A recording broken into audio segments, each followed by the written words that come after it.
இலங்கை பயணத்தால் அங்குள்ள தமிழர்களுக்கு என்ன நன்மை ஏற்படும் என்பதை பிரதமர் மன்மோகன் சிங் விளக்கும் வரை காமன்வெல்த் மாநாட்டில் இந்தியா கலந்து கொள்வதற்கு ஆதரவு இல்லை என்று பாரதிய ஜனதா கட்சி கூறியுள்ளது.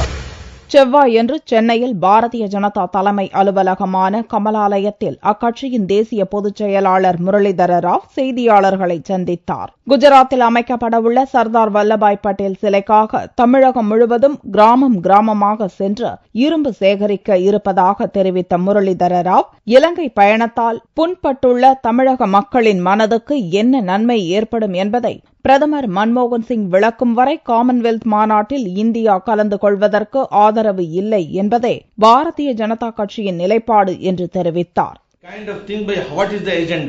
Which is a satisfying thing for the Tamilian people. But ultimately, we have not taken a formal position. Prime Ministers going to Sri Lanka without answering these things, party cannot support.